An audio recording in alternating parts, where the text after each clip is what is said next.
নমস্কার বন্ধুরা, আপনাদের সবাইকে আমার ইউটিউব চ্যানেলে স্বাগত। আমি সৌমিলি, আজ চলে এসেছি আপনাদের সামনে আরও একটি নতুন রেসিপি নিয়ে। আজ আমি আপনাদের বানিয়ে দেখাবো আলুর পরোটা। বাড়িতেই অতি সহজে নরম তুলতুলে আলুর পরোটা কীভাবে বানাবেন সেটাই আজ আমি আপনাদের দেখাবো। আলুর পরোটা বানানোর জন্য আমি এখানে নিয়ে নিয়েছি দুটো সেদ্ধ করে রাখা আলু,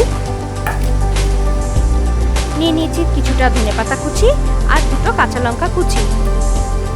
এবার একটা মিক্সিং বোল আমি নিয়ে নিচ্ছি আর তার মধ্যে আমি দিয়ে দিচ্ছি সেদ্ধ করে রাখা আলু, দিয়ে দিচ্ছি কাঁচা লঙ্কা কুচি আর ধনেপাতা কুচি। এবার আমি এর মধ্যে বাকি উপকরণগুলো এক এক করে দিয়ে দেবো। আমি এর মধ্যে দিয়ে দিচ্ছি 2 টেবিল চামচ মতো নুন। নুন অবশ্যই আপনারা আপনাদের স্বাদ অনুযায়ী ব্যবহার করবেন। দিয়ে দিচ্ছি 2 টেবিল চামচ মতো ধনের গুঁড়ো,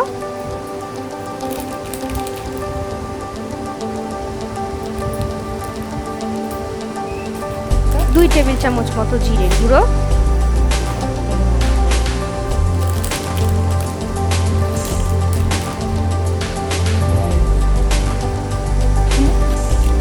দিয়ে দিচ্ছি 2 টেবিল চামচ মতো লঙ্কার গুঁড়ো।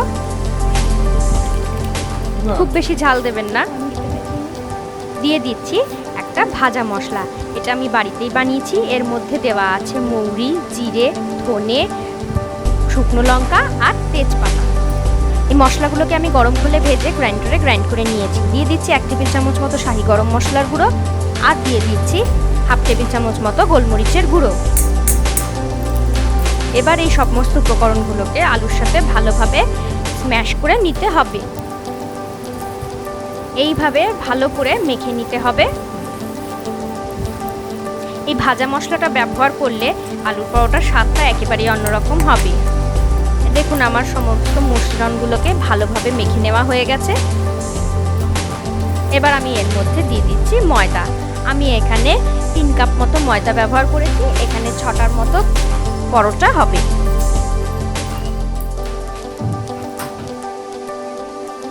এবার সমস্ত উপকরণটাকে ময়দার সাথে ভালোভাবে মেখে নিতে হবে। যতক্ষণ না ময়দাটা দলা দলা ভাব হয়ে যাচ্ছে ততক্ষণ অবধি ভালোভাবে মেখে মিশিয়ে নিতে হবে। অবশ্যই খেয়াল রাখতে হবে আলুর টুকরোগুলো যেন দানা দানাভাবে না থাকে, ভালোভাবে স্ম্যাশ করে নিতে হবে। এবার আমি এর মধ্যে দিচ্ছি 2 টেবিল চামচ মতো সাদা তেল, দিয়ে আবার এই সমস্ত উপকরণটাকে ভালোভাবে মেখে নিতে হবে। ময়ম যত ভালো হবে পরোটা তত ভালো নরম হবে। ভালোভাবে দেখুন আমি মেখে নিচ্ছি। আমার মাখা হয়ে গেলে এবার আমি অল্প অল্প করে জল দিয়ে মাখাটা রেডি করে নেব। বেশি জল একবারে দেওয়া যাবে না, বেশি জল হয়ে গেলে অসুবিধা হবে, তাই অল্প অল্প করে জল দিয়ে ভালোভাবে মাখতে হবে। মাখাটা খুব বেশি শক্ত হবে না, আবার খুব বেশি নরমও হবে না। এইভাবেই ডোটাকে আমাদের বানিয়ে নিতে হবে। দেখুন এরকম অল্প অল্প করে জল দিয়ে আমি ডোটাকে বানিয়ে নিচ্ছি।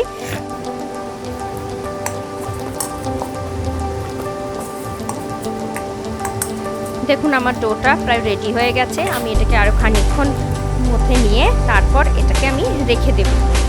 এটাকে আমি ঢাকা দিয়ে 20 থেকে 25 মিনিটের জন্য রেখে দেবো। আপনাদের হাতে যদি টাইম কম থাকে তাহলে একটু কম সময়ও রাখতে পারেন, আবার নাও রাখতে পারেন, তবে রাখলে পরোটাটা অনেক বেশি নরম হয়।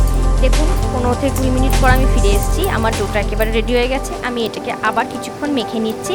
মেখে নিয়ে এটা থেকে আমি লেচি কেটে নিচ্ছি। দেখুন ঠিক এইভাবে বড় বড় করে আমি লেচিগুলো কেটে নিচ্ছি। দেখুন আমার সব লেচিগুলো কাটা হয়ে গেছে। এবার আমি এগুলোকে বেলে রেডি করে নেব। তার জন্য আমি একটা বেলান নিয়ে নিয়েছি। এর দিয়ে দিয়েছি সামান্য কিছুটা সাদা তেল। এবার একটা লেচি নিয়ে ঠিক এইভাবে প্রেস করে নিতে হবে। তারপরে এটাকে বেলে নিতে হবে হালকা হাতে। খুব বেশি পাতলা করা যাবে না, সামান্য মোটা করেই এই পরোটাটা আমাদেরকে বেলে নিতে হবে।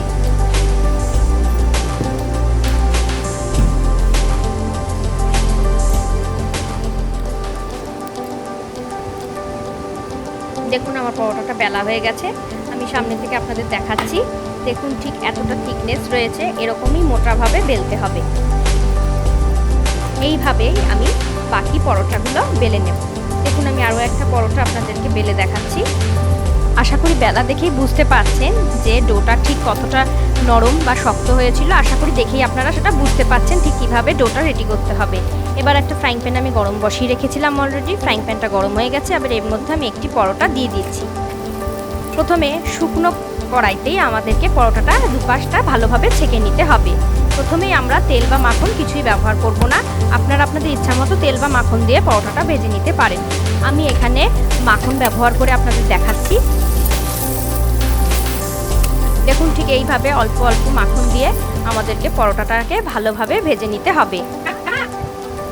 দেখুন ঠিক এইভাবে প্রেস করে করে উল্টে পাল্টে পরোটাটাকে ভেজে নিতে হবে। একবারই বেশি মাখন বা তেল আমরা ব্যবহার করব না। অল্প অল্প করে মাখন বা তেল দিয়েই আমাদেরকে পরোটাটা ভেজে নিতে হবে। দেখুন আমি এইভাবে অল্প অল্প করে মাখন দিয়ে উল্টে পাল্টে প্রেস করে করে আমি পরোটাটা ভেজে নিচ্ছি। দেখুন আমার পরোটাটা ভাজা হয়ে গেছে। দেখুন আশা করি দেখে বোঝা যাচ্ছে। আমি আরও একটি পরোটা আপনাদের ফ্রাই করে দেখাচ্ছি, সেটা তেল দিয়ে। ঠিক একইভাবে শুকনো কড়াইয়ে প্রথমে কিছু তেল বা মাখন ব্যবহার না করে পরোটাটা উল্টে পাল্টে আমি কিছুক্ষণ ফ্রাই করে নেব। তারপর আমি এর মধ্যে দিয়ে দিচ্ছি সামান্য একটু তেল। এবার আবার ঠিক উল্টে পাল্টে একইভাবে প্রেস করে করে আমি পরোটাটা ভেজে নিচ্ছি। আমার পরোটাটা ভাজা হয়ে গেছে। এইভাবেই বাকি পরোটাগুলো আমি ভেজে নিয়ে আপনাদেরকে সার্ভ করে দেখাচ্ছি। আমার আজকের রেসিপি আলুর পরোটা একেবারে রেডি। আমি তাও আপনাদের সামনে থেকে পরোটাটা কেমন হয়েছে সেটা একবার দেখিয়ে দিচ্ছি। দেখুন পরোটাটা কি সুন্দর মোটাও হয়েছে, আর কি সুন্দর নরম হয়েছে, আর কি সুন্দর ফ্রাইও হয়েছে। আশা করি দেখে বোঝা যাচ্ছে। আমি আপনাদের সামনে থেকে পরোটাটা আরও একবার দেখাচ্ছি যে পরোটাটা কত সুন্দর ফ্রাই হয়েছে আর কত সুন্দর নরমও হয়েছে। এটা আমি আজকে পাঁচমিশালি আচারের সাথে সার্ভ করেছি। আপনারা আপনাদের পছন্দ মতো এটাকে সার্ভ করতে পারেন। আমার আজকের রেসিপি আলুর পরোটা একেবারে রেডি। আপনাদের রেসিপিটা কেমন লাগলো কমেন্ট বক্সে অবশ্যই জানাবেন। আপনাদের কোনো রেসিপি জানার থাকলে সেটাও কমেন্ট বক্সে জানাতে ভুলবেন না। রেসিপিটি ভালো লাগলে একটি লাইক করে দেবেন আর বন্ধুদের সাথে অনেক অনেক শেয়ার করবেন। রেসিপিগুলি ভালো লাগলে আমার চ্যানেলটিকে সাবস্ক্রাইব করে বেল বাটনে ক্লিক করে দেবেন। আমার রেসিপিটি দেখার জন্য আপনাদের অনেক অনেক ধন্যবাদ।